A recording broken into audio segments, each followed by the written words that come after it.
and welcome to the Hurling Show here on a Thursday, brought to you by eFrontiers, the recruitment specialist. Check them out at e-frontiers.com, or if you were thinking about making a career move, send in your CV to ourgame@e-frontiers.com.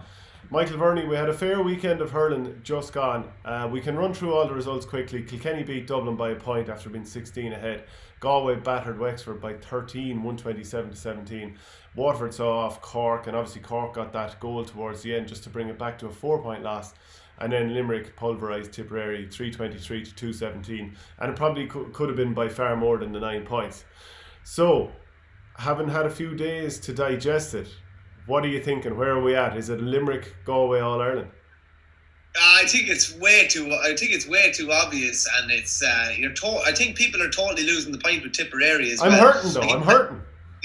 I bet you're hurting, and even just Shamie Callan, it was kind of good. You could hear he was still hurting, and even with Lee Chin, the interview you did with him as well, you could hear that he was still hurting. But like, people with Tip can get fascinated by, Limerick are better than us. Limerick have the hoodoo over us. Limerick are, our Tip's kryptonite. That's fair enough, but they won't have to meet Limerick again until they probably play them in an All-Ireland final, possibly a semi-final. But with the way they've played them already, I don't know if they'll be able to play them again in a semi-final.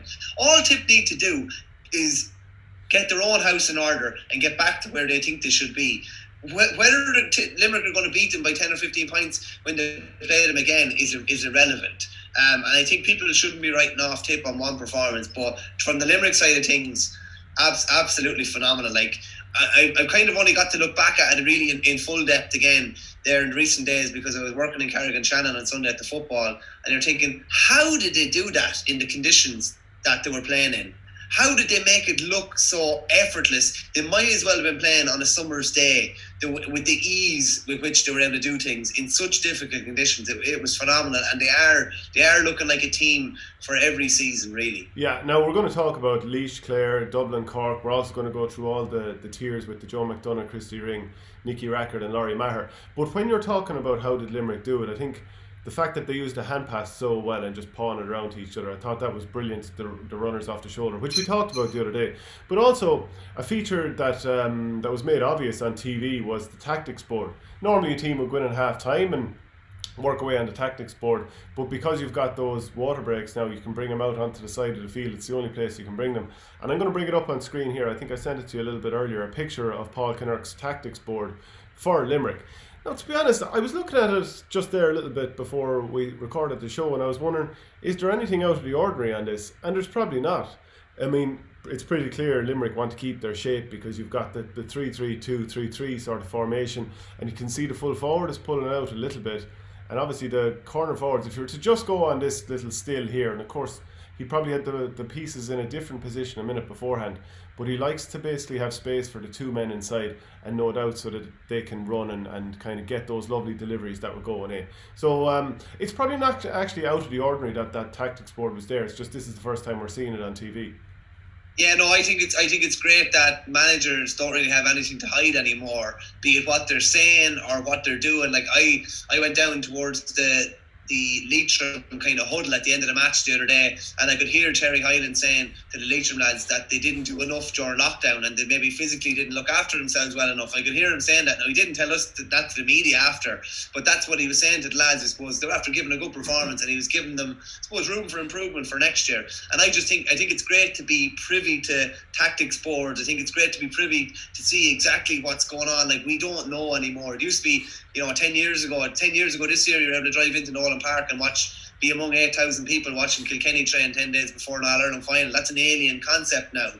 So it's great to be able to see even a tactics board. There mightn't even be anything on it, and there's probably nothing on it out of the ordinary, but it's just good to be able to see that even now. And just even on Paul Kinnerk, Limerick footballers are playing at the weekend. They're playing Tipp, obviously, in the Munster semi-final, and I think a lot of people probably don't know it. Like, Paul Kinnerk was obviously involved with Clare for the All-Ireland in 2013. He was involved with the hat-trick of All-Ireland under 21s from 2012 to 2014, but he's a former Limerick footballer. He played with Monaleen and played with Limerick for many years, was forced to retire in 2013, and he's actually been head of the Limerick Football Academy for the last 6 years. So he's every Saturday, and even I'm sure in lots of his free time, he's organising all the different sessions that are going on with the underage crew, and he's a load of former teammates involved as well.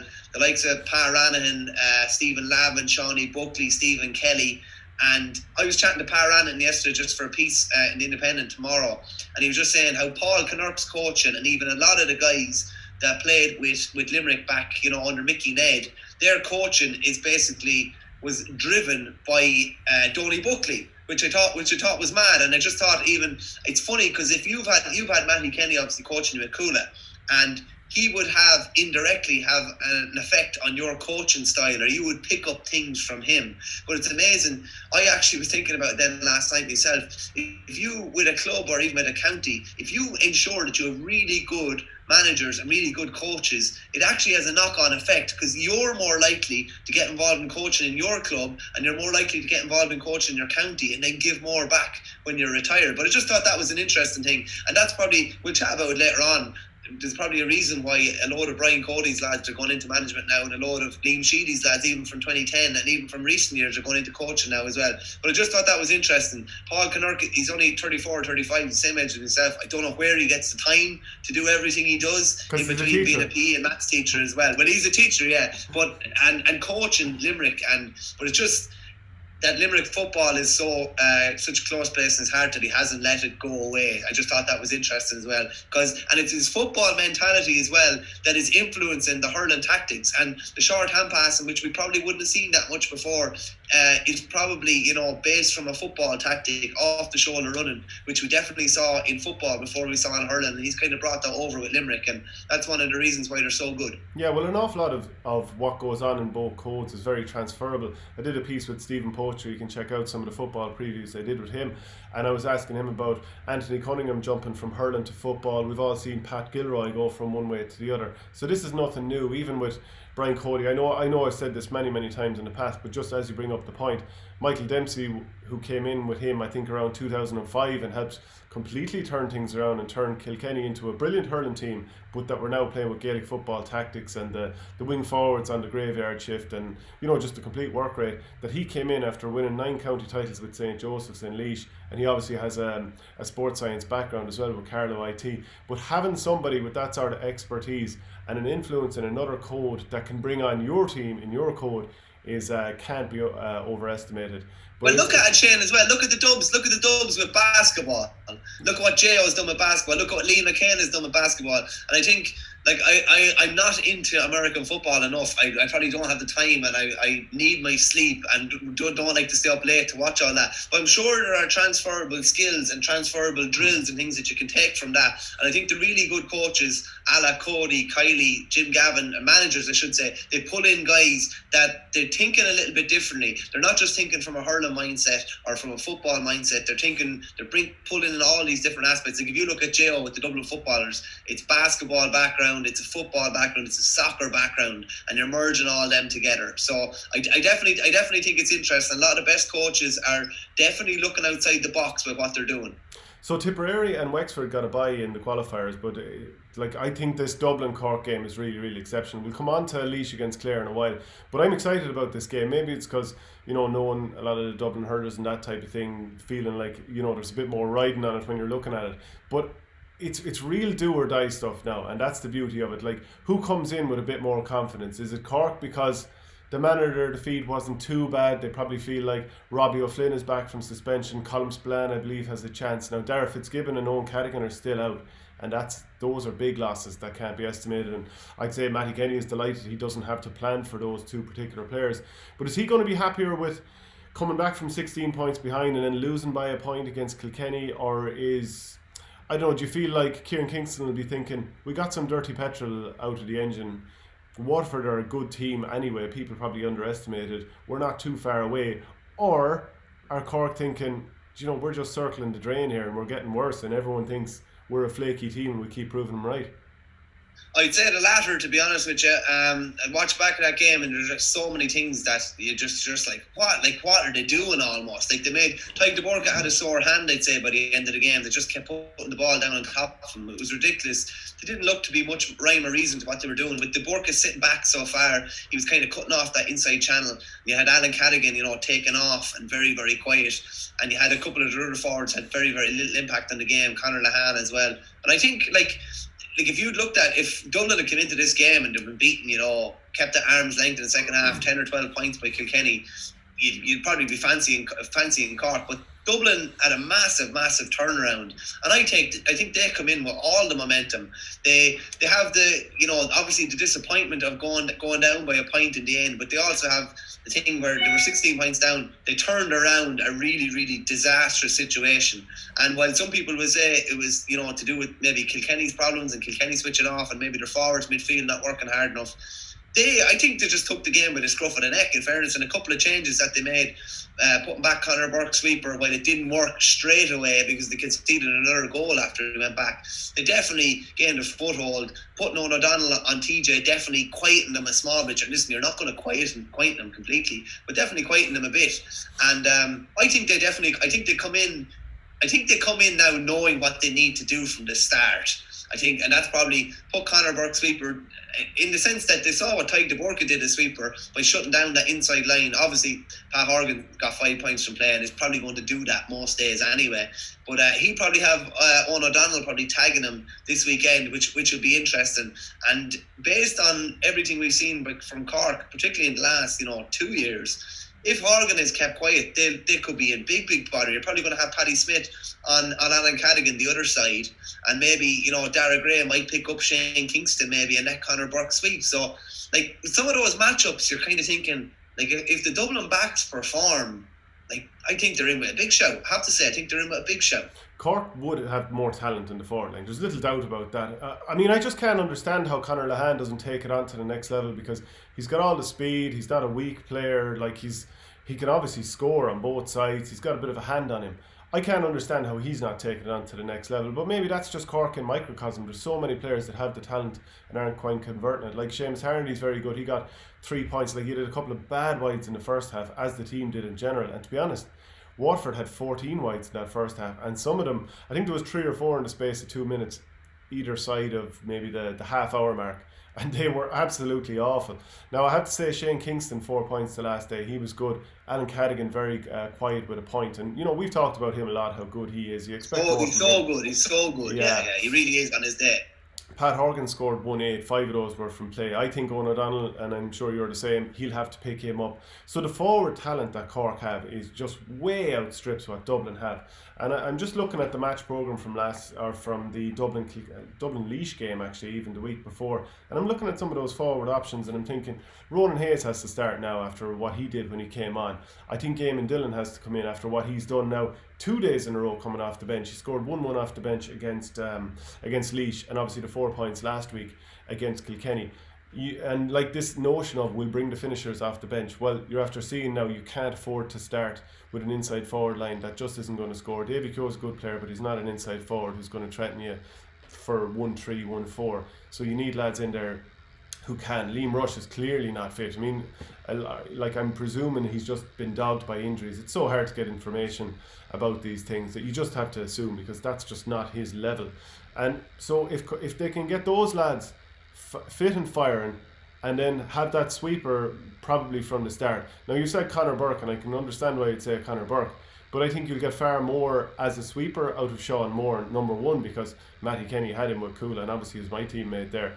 He is a very, very good sweeper. He's an excellent sweeper because he's got a great hand, he's got speed, and he can punish you if he's a free man on the ball. And I think if you had Conor Burke out marking someone, Conor Burke will do that job quite well. And it plays to Sean Moran's strengths if he's the one on the ball, both from him personally, but also for the team. Yeah, it'd be interesting. Like, he was very, very quiet the last day, and wasn't particularly influential against Laois as well. So he was taken off the last day. Yeah, might be to try and get him into the game a bit more. He's going into a role where he's going to be very, very comfortable, and we know he's been able to give great cover in the last couple of years, and you've obviously seen him at Kula as well. He knows that position inside out. Conor Burke probably would offer maybe as a bit more to tag someone like a Kingston maybe pace-wise and to maybe stay with him. So it'll be interesting to see what he does there. As regards Dylan, now I know you took a good bit of abuse for putting maybe not putting Dylan in your starting 15 or team of the week. It was more kind of leaving out Brian Concannon, but like what he did off the bench the other day was absolutely outstanding, particularly in the face of an underperforming Dublin team who were being absolutely dominated. So you'd hope he'd still come in even with a point to prove, even if he does start.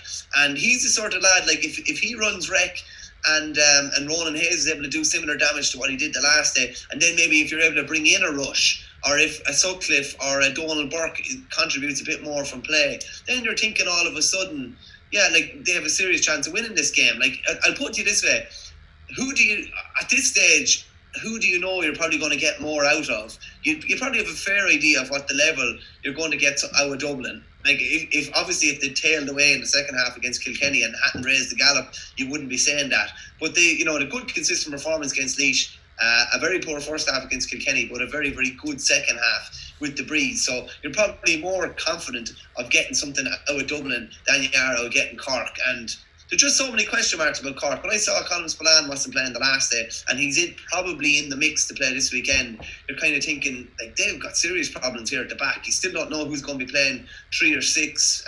Well, you can walk through that Cork backline. When you take Cadigan and Colin Spillane out of there, you're thinking, I'm going to come through here and there's not going to be a glove put on me. And that's what happened for that goal from Callum Lyons.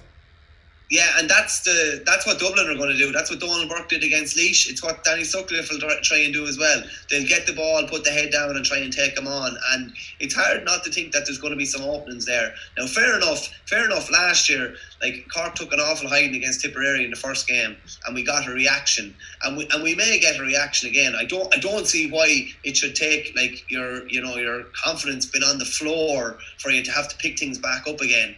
And it's gonna be interesting, but I definitely would give Dublin a big shout. Obviously, every time you think of these two kind of colliding, and it doesn't happen that often, you probably look back at the 2013 semi-final, which is one of those kind of sliding doors moments, probably when Rhino Dwyer was sent off, and you're thinking Dublin were going really well here. They were winning the game by a point, and then all of a sudden the game was kind of turned on its head. Neither of them, like we would have thought that was Dublin's a great chance of winning an All-Ireland. They haven't even been back in an All-Ireland semi-final since then. Cork were obviously beaten in the replay final in 13, and we're probably in a couple of All-Ireland semi-finals since 14 and then 18 again. But it's just amazing, like, what would have happened? Would the dam have burst in Dublin hurling if they'd gotten over the line in 13? Obviously, the football would still be unbelievably strong, but maybe they wouldn't have done what they did with the football if the hurlers had won. Maybe it kind of, it turns heads and stuff like that. So what do you think yourself? I definitely think, looking back, it was a bit of a turning point in Dublin hurling. Yeah, it definitely was. And, we've talked about that game a good bit, and we talked about it during the summer, the sliding doors of that Ryan O'Dwyer, and I was like, well, Dublin should have had Peter Kelly as a spare man rather than Niall Corcoran when they went down a man and they had an extra man back in their own half. Niall Corcoran will admit that he's a marker.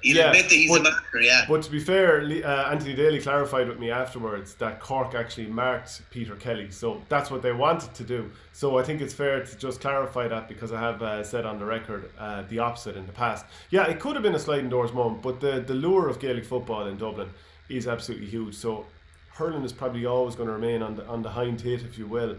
But maybe it would just take someone like Con going over to the hurling, and all of a sudden, like, you can imagine the change in attendance pretty much overnight, people's interest level, to see how that would go, or if Kieran Kilkenny had, or what have you. But like, Dublin have hemorrhaged so many hurling players over the years, lads who've just not stayed on the panel for one reason or another. I mean, there's so many more distractions up in Dublin, and like an awful lot of people in their friend group down in, let's say you're down in Burr or I'm down in Burrasalee, like, being on the hurling team is the be all and end all, and nobody's doing anything else, and it's the only conversation. Whereas when you're in Dublin, there's an awful lot of stuff that your friend groups might be like, what are you doing going in hurling what do you mean you can't go out? What do you mean you can't come away for a weekend? So it is kind of different in Dublin. But be that as it may, Dublin haven't beaten Cork in the championship since 1927. Last time they met was 2016. Cork won 126 to 123. Gerard Cunningham was over Dublin that day, so that obviously wasn't particularly pleasant. I think it was down in Parky Rin, if I remember correctly. Chris Bennett went to town for Dublin that day. Now, he's not on the panel since, and I've come across him once or twice playing for Fogs. Really good player, but he took a step back in that sense.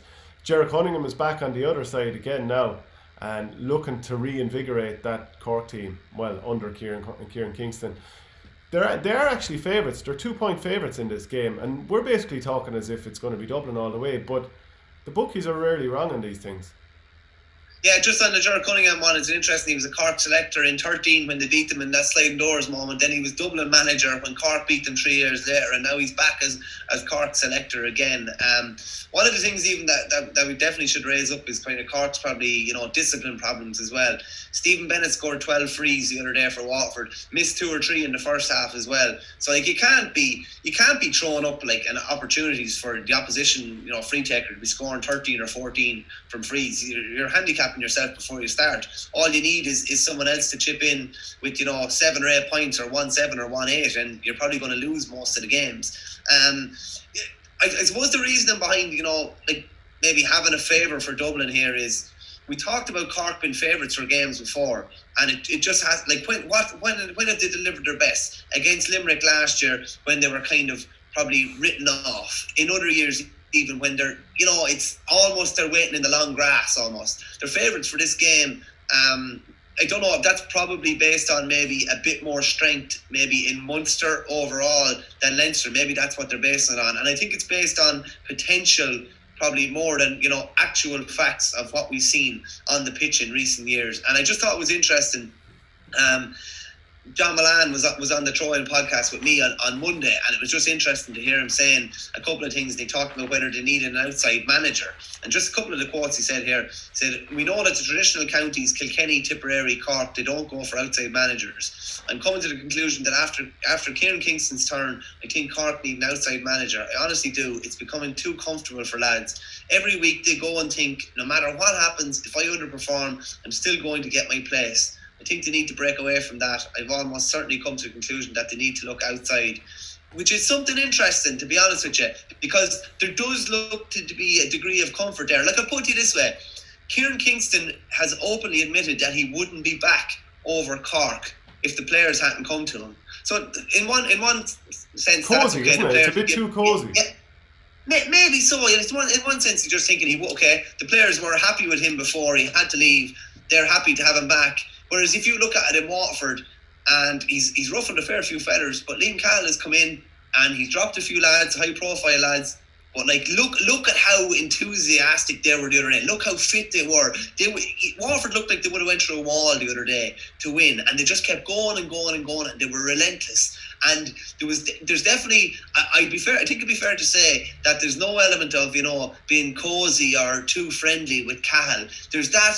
Sometimes you need a bit of a cold shoulder to keep you honest, if you know what I mean. And it does look like Cork have gotten a bit comfortable. So it'll be interesting to hear what you have to think, whether they think maybe they may need an outside man in the next couple of years. Yeah, maybe it's the type of player that the Cork County Championship is producing, because we've talked about that before. They barely seem to lay a glove on each other.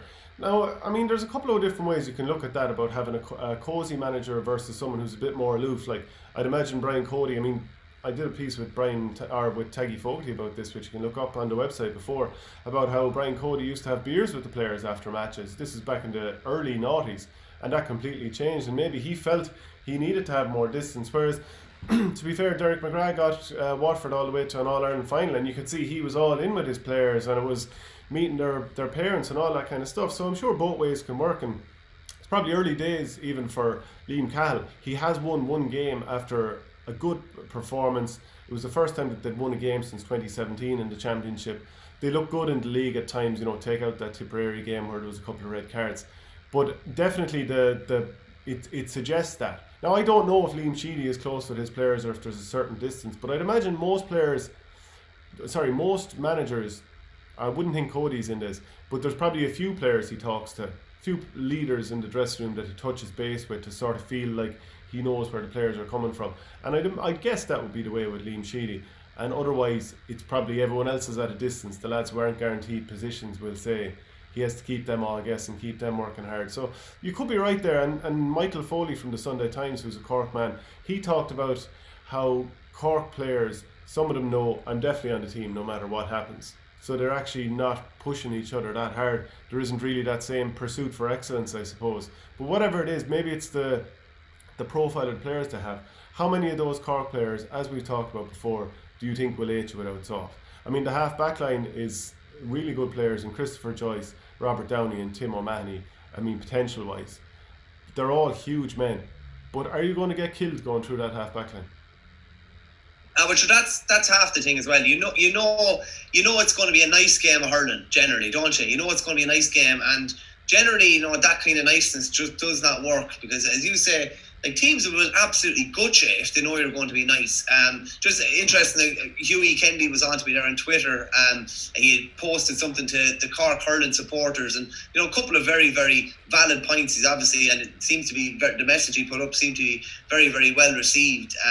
He kind of reiterate the comments that Don Logue had made on the Sunday game a couple of years ago about maybe some Cork officials not knowing enough about top level sport. He also talked about like how all the money was invested in Páirc Uí Chaoimh and maybe not enough other vital kind of elements or components were invested in at the time and maybe neglected as a result. And just be interested to hear what Cork people have to say on the ground about what's going on at the moment. Like, because it must be unbelievably frustrating to be watching what's going on. And like, if you look at it, and I put this question out to Cork people as well, if you look at the underage success with, say, winning, a minor football All-Ireland and winning an under-20 All-Ireland, I don't think it's inconceivable to say that Sam Maguire will be back on Lee's side before Liam McCarthy will be. That's just my own opinion as an outsider looking in, and it'd be interesting to see what people on the ground in Cork think of that statement or whether that's nonsense. I don't think it is, being honest with you. What are your own thoughts on it? Yeah, I think you make a fair point. The thing is, I think in football, Kerry might still hold the whip hand on them for a couple of years. It'd be interesting to see this weekend in the football clash. Dublin aren't going away, but I think there's no reason why those Cork footballers shouldn't be pushing for an All-Ireland in the next couple of years. But the same with the hurlers. Why aren't they? Why haven't they? Because the talent is there. Like even Mark Coleman, we said, brilliant year in 2017. Why hasn't he kicked on? Now, he kicked on last week. He looked really good and scored a few points out midfield. Well, he scored 2 points. One of them was a sideline. But he looked quite good at times. Well, he was by far the only player that really, one of the only players that really stood up outside of Horgan, really. Yeah, but there's no reason that Cork shouldn't be kicking on. When you've got Conor Lahan, Shane Kingston, Patrick Horgan, Seamus Harnedy, Alan Cadigan, I mean, Aidan Walsh missing last weekend as well. I'm not 100% sure if he's going to be back or not. They need that balance. They need, Aidan Walsh's physicality to go with Colm Spillane's, to go with Owen Cadigan's. Because, you take some of the physical players out of Tipperary's team last week, i.e. Dan McCormick, Seamus Kennedy, Bonner Maher, and there's probably one or two others. Look at what happens. So you need that balance. You can't just be all tasty hurlers, dandy hurlers, because you will get blown out of it these days. Well, it's like this, Shane, right? If me and you were picking a best 15 of hurlers, right, and you got to the forward line, and if you wanted to pick the best 15 of hurlers, you'd have Horgan, Callanan, and somebody else inside corner forward that's going to shoot the lights out, and you pick half forwards, probably be Joe Canning, TJ Reid, and maybe someone else. But if you were picking a team that you wanted to go out and play in the morning, you'd probably have a couple of dogs in there. That's just the way it is, because they're going to do. You'd probably have a Bonner Maher or that John Power style player, a player that's going to break up a load of play and be really, really tough. You probably have a teak tough cornerback who maybe can't hit the ball, but is going to get stuck in and is going to be an absolute nuisance for someone else. It's not about always picking the best players. It's about sometimes you need a couple of agricultural lads. You need an Owen Cadigan who's going to leave you on your arse when you come in around the square, and you're going to think twice about going in there again. At the moment, I don't think they have that. I don't think they have enough aggression. I am expecting a bit of a bounce this weekend, but imagine is it inconceivable that 25 minutes into this game you're going to look and think, this is the same Cork again? They're standing off Dublin. They're just trying to play an exhibition match against them, and that's not inconceivable to think. And that's probably why I'd probably leaning towards Dublin, because they're, well, from a betting perspective, they're definitely better value anyway. Yeah, because it's all icing and no cake with Cork, and it's up to them to prove otherwise this weekend. I don't know if Chris Crummy will stay in the forward. Well, no, I think he will stay in the forward line for Dublin. I'm not 100% sure if he should, because you're losing so much from the back line there. Could Mark Schutte come into the half forward line here, put Danny Sutcliffe centre forward and Keane Boland as the other wing forward, and then have an inside line of Eamon Trollier Dillon and Ronan Hayes, and have Sean Moran as a spare man at the back, Jake Malone was pushing, he came on the last day, maybe have him in the midfield.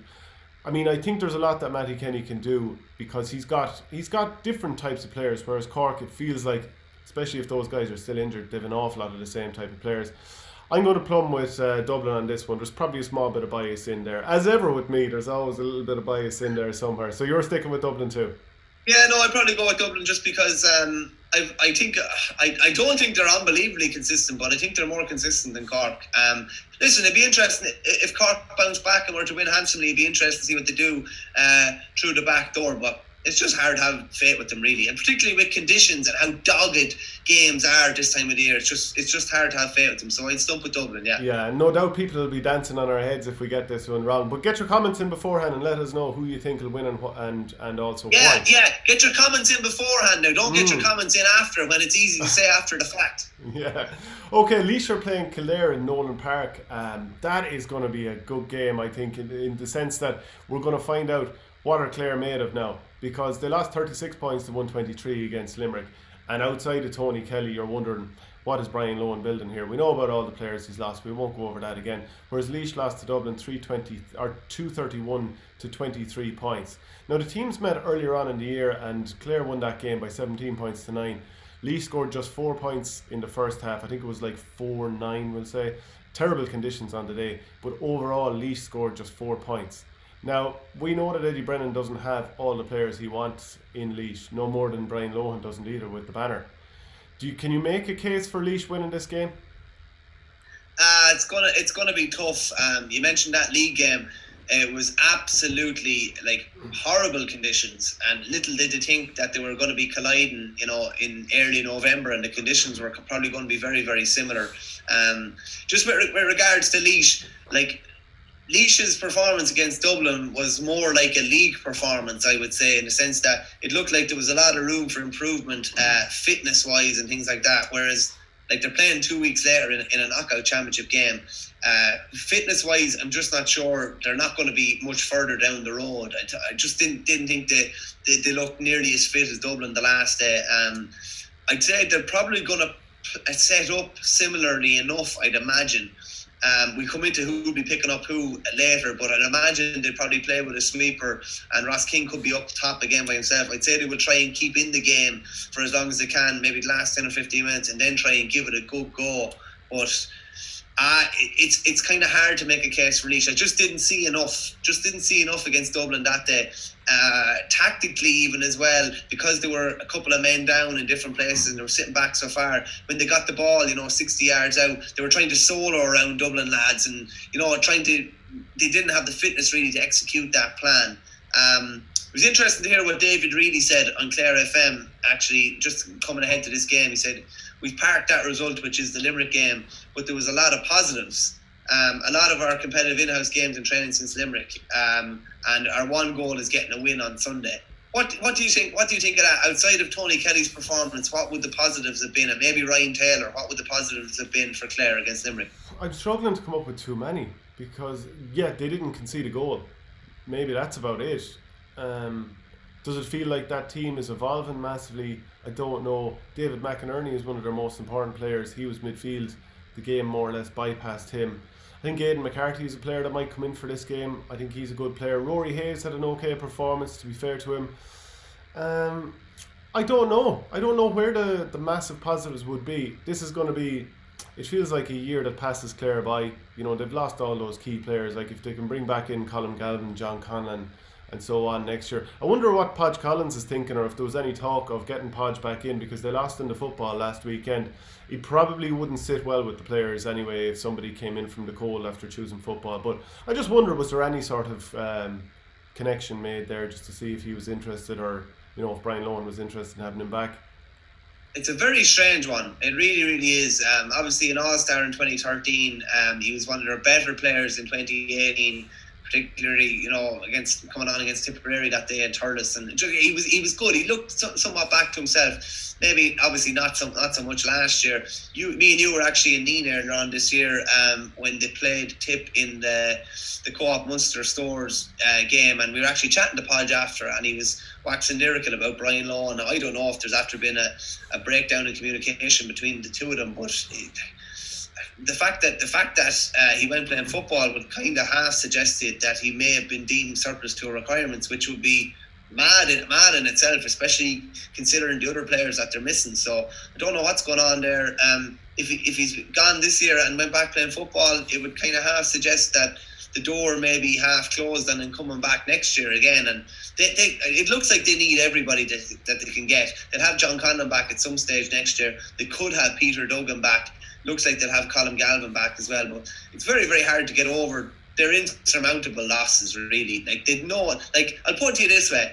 It didn't happen against Limerick because Limerick obviously thought and were confident that they could, not pay Tony Kelly too much of a compliment and still win the game easy enough, and they did. But Laois are going to go after Tony Kelly, and they're going to think, if we can keep him quiet, even if we have to concede a couple of frees to him when he's going to be on the ball rather than letting him stroke over 5 or 6 from play, I think they're going to think they'll have a great chance of winning this game. Be interesting to see who's going to pick them up as well, and what sort of tactics they'll play. But they'll definitely go after him. They have to. You have to think, if we stop Kelly, keep him to maybe 2 points and a free or two, where we're fouling him directly, that they'll have a great chance. Yeah, my recollection of watching that game at the start of the year on TG Carr was Tony Kelly picking up the ball around midfield and knocking over points. So I think he scored 4 from play and 4 from frees. And I wonder, Jack Kelly didn't start against Dublin. I don't know if he'd been injured or whatever, but he was an All-Star nominee last year. So perhaps he might come in and do that job. No, not necessarily a man marker, Shane. Not necessarally a man marker. Usually more. Fiachra Fennelly might be a good one. Jack Kelly's more of a kind of a ball player. He's more of a ball player, yeah. Whereas Fiachra Fennelly, we kind of mentioned him before.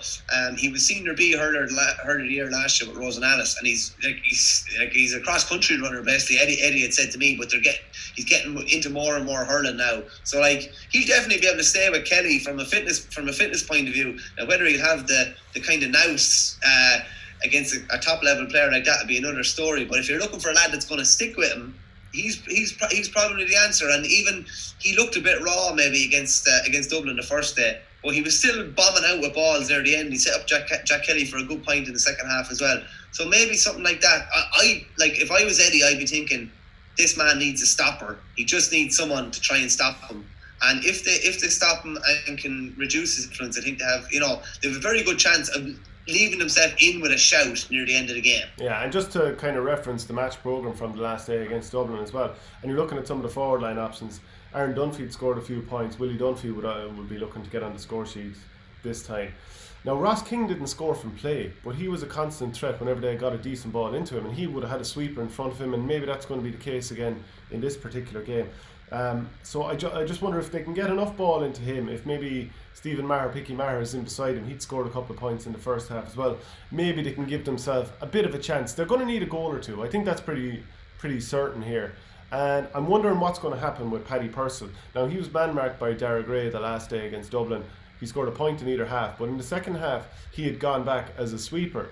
Now, I don't know if if Laois can afford to withdraw men back the field and have their best runner up through the centre of the field playing as a sweeper. So I think they'll probably want him up around the middle of the field, and they'll also be hoping that Mark Kavanagh, who had been injured and did a load of physio just to get himself right to come on against Dublin, if he's okay to start, if they can get a foothold in the game, and if they can have Paddy Purcell and Mark Kavanagh running up the centre, if you can have Aaron and Willie Dunphy contributing, and if Ross King and Picky Maher can have a day of days, can you somewhat make a case for them? No, you can. When you go through the attacking talent that they have, as you said, Ross, Picky Maher, Willie Dunphy, Aaron Dunphy, Paddy Purcell bombing forward, and a Mark Kavanagh who's an extra 2 weeks under his belt. You definitely can make a case for them, in fairness. Now, a lot of things the stars are probably going to have to align, and they're all going to have to get on the score sheet from play, and a couple of them, 3 or 4 of them, are probably going to have to score twice or more than that from play, and either Ross or Mark Kavanagh chip in with 8 or 9 frees. But you can make a case. You can't make a case, in fairness. It's just at the other end, like Tony Kelly can't run riot like he did the last day. And that's probably the interesting aspect. Who picks him up? How much do they try and shut him down? From Patrick Purcell's point of view, I wouldn't be that surprised if he is playing sweeper, particularly if their attack is a bit stronger than it was the last day. And from a Clare point of view, it'll be interesting to see they're not going to leave him free. They'll want to leave the marker free, I'd imagine. And I'd imagine they'd push up somebody on personal to make sure that if someone is driving out with ball, that it's not him. But hard to see beyond Clare.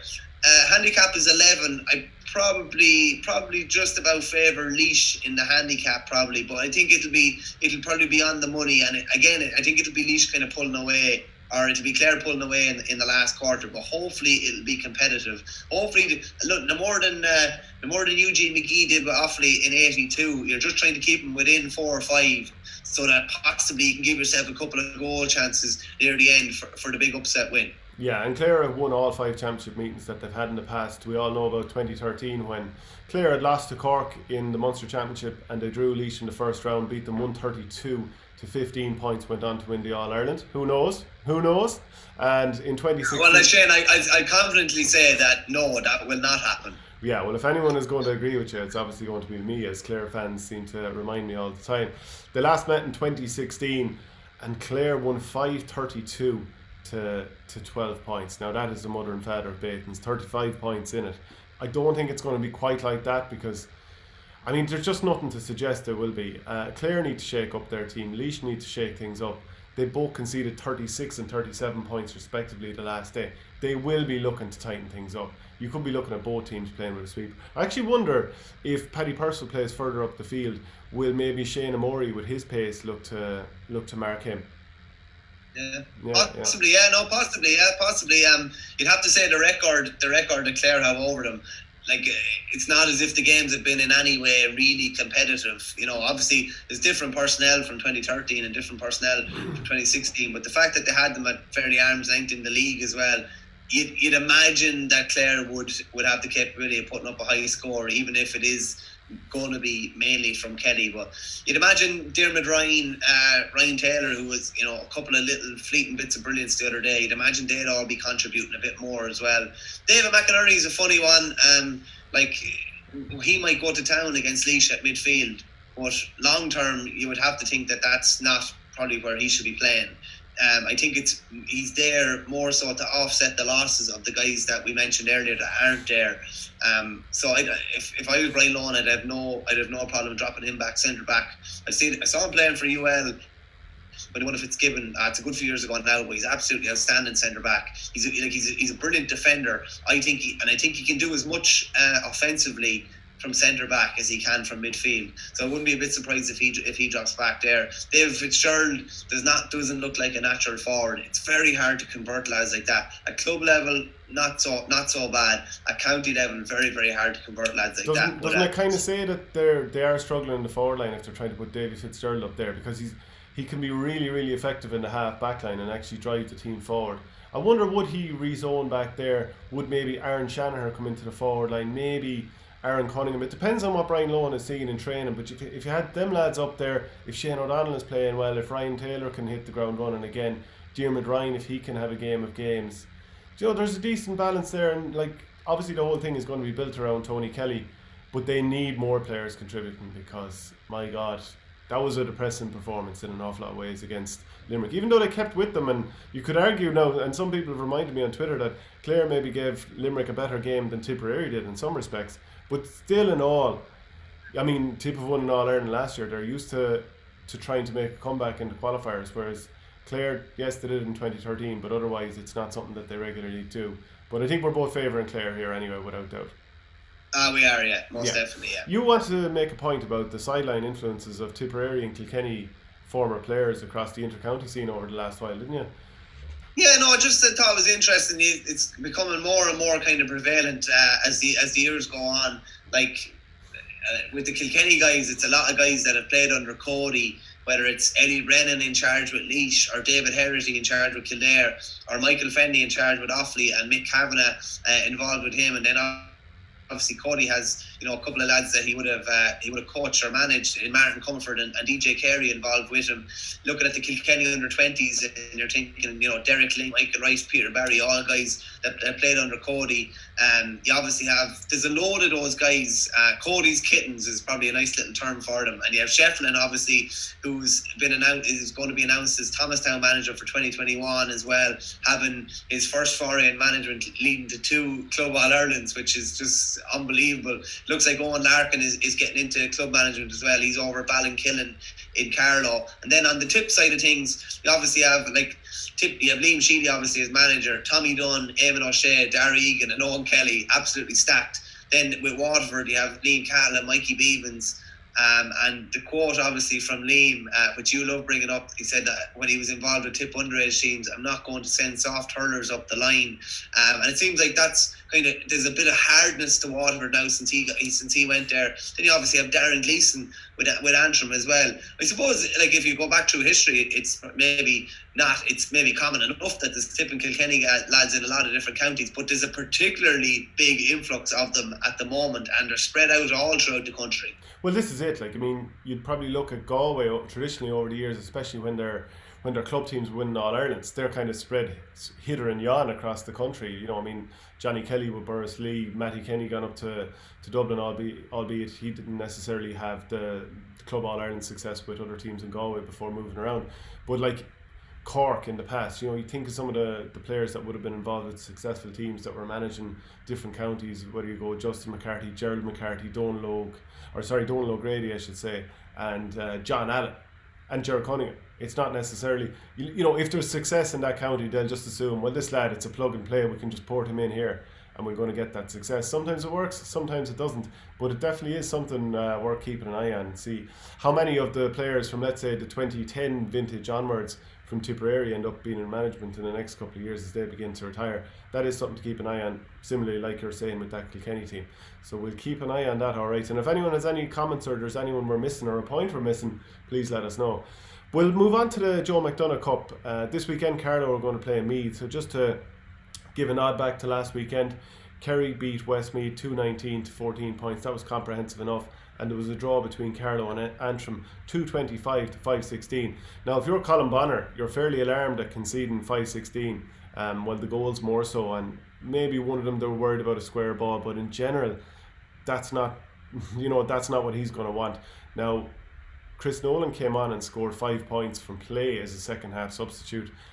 Jack and Marty Kavanagh, they both made solid contributions, and it was interesting what Marty Mouse Kavanagh said before the Antrim game, talking about the Joe McDonagh Cup and obviously getting promotion and getting to Croke Park All-Ireland. He said it's a huge incentive, obviously strange times, and the All-Ireland final down for 13th of December. It will be unique playing in All-Ireland in December. Everyone will be talking about it in years to come. Definitely we're anxious to get to a final, so if we don't get there it'll be very, very disappointing. Carlow against Meath. Yeah, like just interesting what he says on that. Even like they obviously don't have the back door into the preliminary round of the All-Ireland stages now, but playing on All-Ireland final day, even if there's nobody there, like the eyes of the nation will be on him. I know it's 12 days out from Christmas, but that would be broadcast live on national television, followed by the All-Ireland final. Like, it would be absolutely huge for any of those guys. And I know, like, people aren't looking for pat in the backs or anything like that, but the bit of exposure is massive within that county. It's massive for young lads within that county, even to see their heroes playing in Croke Park or see them on the TV.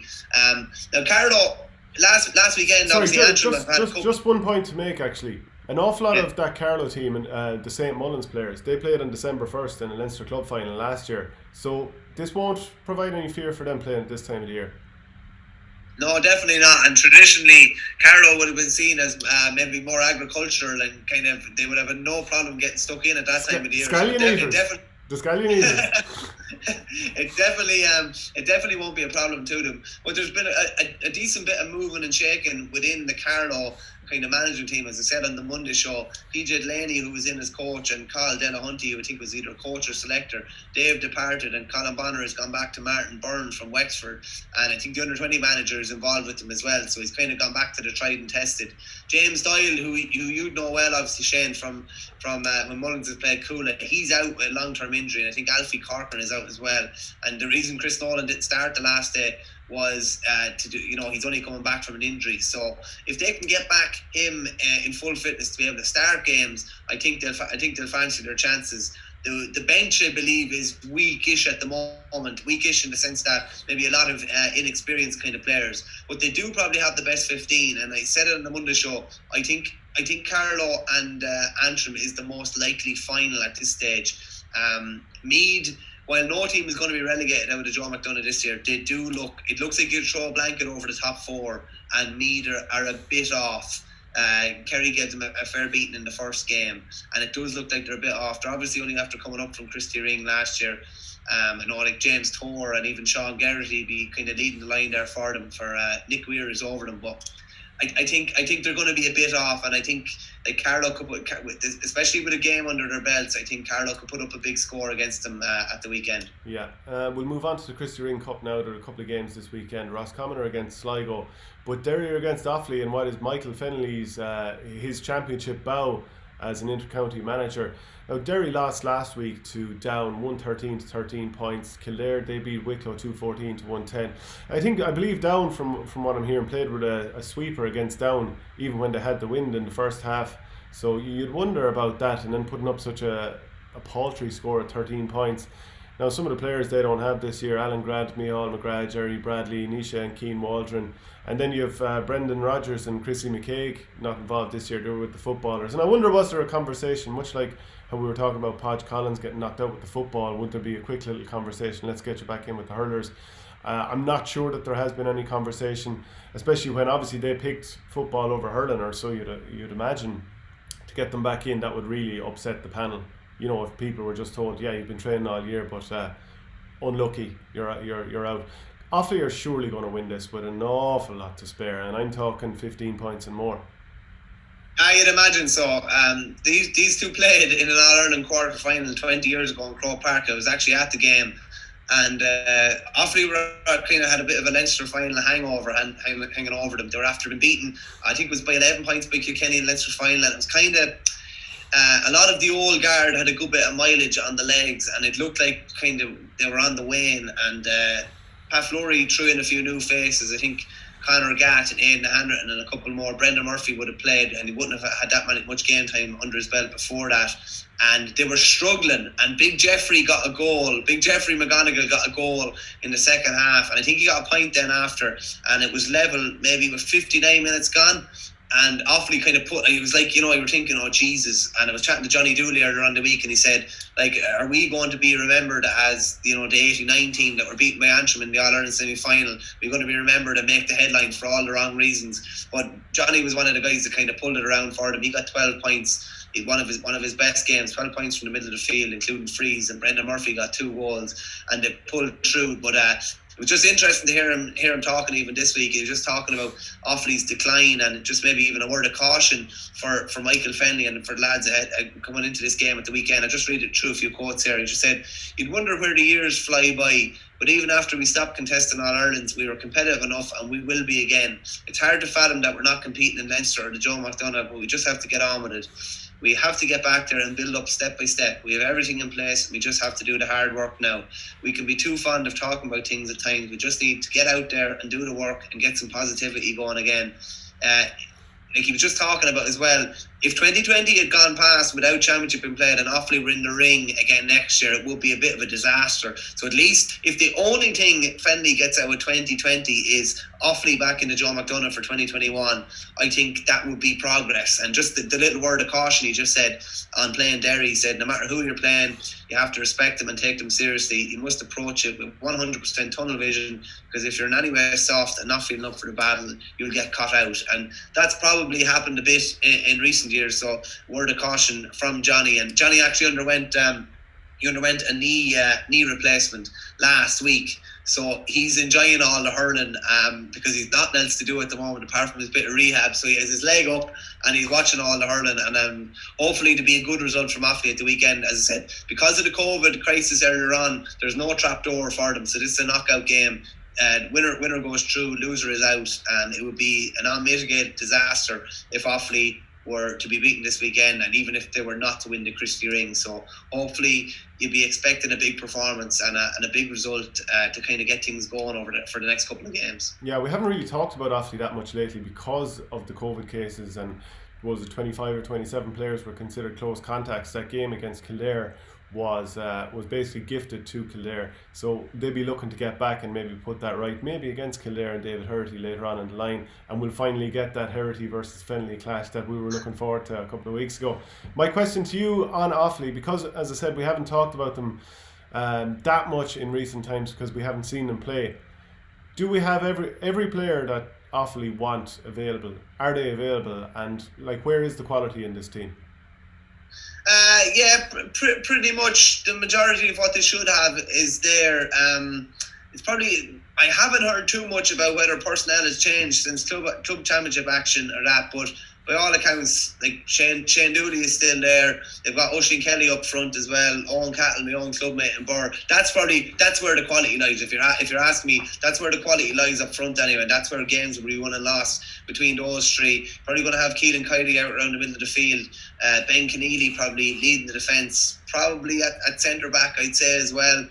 You have the likes of David King from Coollery as well. There is plenty of quality, particularly at this level, and it's just a matter of they seem to be kind of playing a possession style game, which can have its teething problems starting out. So it may not be the most effective style to be playing now and trying to bed in. Depends on how you do it. It depends on how you do it. If Michael Fennelly can quickly get the players to hand pass the ball around to each other like Offaly do and make sure you have the runners on the shoulder, maybe, but that probably does take a lot of practice. It usually does. It is a fundamental shift. Like, there's no point in saying any different. We would have generally played an awful lot more long ball. Let in ignorant. Yeah. Good and ignorant, as Joe Bergen used to say. He famously said in the Offaly dressing room, said one day, "Lads, I don't care what way the ball comes in, just leave it in good and ignorant." And he's probably, like, every time I meet Joe, it's probably going to be one of the first things I would say to him. It's something to do with good and ignorant, because he's kind of so associated with it. But that's a fundamental shift that Fennelly, I'm sure, has had to make with the lads. And even, like, they're trying to work the ball out from the full back line as well. They would have more quality than anyone in the Christy Ring, so you're just hoping that they're going to make that count, and hopefully it'll start with a big result up in Lory on Saturday. Yeah, the other game, Roscommon and Sligo. So Roscommon had come from, I think, 15 points behind or something like that after 42 minutes and nearly came back to just lose by 2 against Wicklow. They're out against Sligo this time out. What way do you see this one going? Probably favours Roscommon, just because they have a game under their belt. Sligo, no more than the footballers. The hurlers had to give a walkover in their first round match. So while they played a league final, Division 3B league final, that would be a bit off in standard compared to playing Roscommon, who've been usually in 2B or 3A over the years. Interesting, the fact that the footballers have given a walkover this weekend. That means Gerald Kelly Lynch, who is a dual star, rather than playing football and hurling in the one weekend, he'll just be playing hurling this weekend, so he'll be a bit fresher for that game. Sligo have made massive kind of strides, winning the Matter Rackard and then winning 3B a couple of weeks ago. So they're probably on a bit of a high, but the fact that Roscommon came back from so far down against Wicklow, you'd imagine, as we always say, the dirty petrol is probably out of the system. I'd just probably be favouring Roscommon in that one. And then we'll move on to the Nicky Rackard Cup. This weekend, Monaghan are against Tyrone and Longford are against Leitrim. Just to reflect on the results last week, Donegal saw off Antrim 3-13 to 1-9, and Mayo beat Tyrone with an awful lot to spare, 124 to 9 points. Then finally, the Lory Meagher Cup. This weekend we'll see the clash of Cavan against Louth. Last week, Cavan, they drew with Fermanagh 113 to 16 points. Now this is basically a de facto semi-final, because whoever between Cavan and Louth wins goes through to meet Fermanagh, and actually a draw will do for Cavan here. But in the previous round, Louth, they only fell by a point to Fermanagh, 115 to 310. So if there's just a point in one game and if there's a draw in the other game, this competition is very much up in the air, you'd have to say. Yeah, sometimes you look at that and you think, oh, this should be a tight game, and then one of the teams will end up winning by 10 points. I think if that's going to happen, it would be more likely that it would be Louth that would win by 10 points. I'd fancy Louth coming into this. they played at a higher level than Fermanagh and Cavan in recent years. But yeah, a draw will do Cavan to go through, whereas Louth have to win. I still fancy Louth to win the competition. Now, it could be drastically wrong and they could be beaten at the weekend, but I still fancy them to win the competition. And just on that Rackard Cup, Donegal and Mayo are already through to the semi-finals. So the winners of Monaghan Tyrone and Longford Leitrim will play them in the semi-finals. So it's all to play for, all heating up there. Yeah, and I only got to watch a small bit of Fermanagh and Cavan and the Lory Meagher last week. There was a stream going on the Fermanagh website. I was just keeping an eye on a couple of the cooler lads, Killian Shane and Colm Shane and Brian Breezer Fitzgerald, who were playing. And I'll be keeping an eye out again and looking for bigger scores to be put up. But yeah, we'll keep an eye out on that. Any comments that you have, please get them in. Let us know what you think, what we got right, what we got wrong. If there's anything you want us to talk about in the next show, comment on YouTube, comment on the website, even on Twitter, wherever it might be. I think we've it all said, have we? Yeah, just particularly Dublin and Cork. Can't wait for that one. On a relatively quiet weekend, that should light up the weekend. Yeah, absolutely. And just a reminder that today's show is brought to you by eFrontiers, the recruitment specialist. Check them out at e-frontiers.com. And also, if you're thinking about making a career move, I mean, a lot of people out there, I'd imagine, looking for work at the moment, given what's happened over the last number of months. Send a CV into our game at e-frontiers.com. Thank you very much, Michael. Come on, Shane. Thanks, man.